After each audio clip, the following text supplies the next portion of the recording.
It's raining down into Gaza while Hamas rockets fly out of it, aimed for Israel.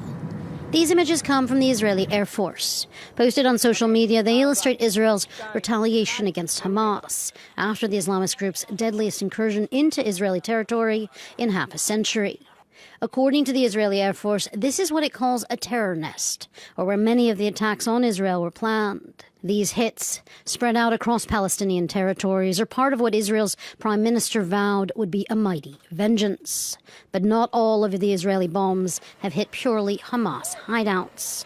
Here in Rafah, in the southern part of the Gaza Strip, Palestinians picked through the rubble of their leveled mosque. At night, Israeli planes targeted the mosque of Al-Habib Mohammed and transformed it into a pile of ruins. As you can see, this is a violation of the holiness of the house of God and a violation of the Muslim holy places in their own lands. Multiple apartment blocks were also reduced to rubble in Gaza.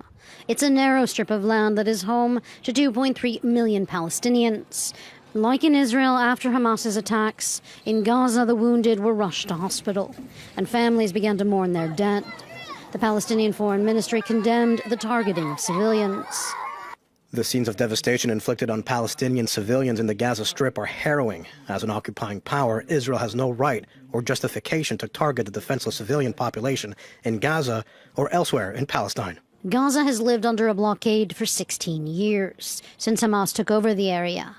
With Israeli retaliatory strikes falling on Gaza, scores of Palestinian families have sought refuge in over 40 United Nations schools. At least 20,000 people have already fled their homes as the conflict between Hamas and Israel roars on.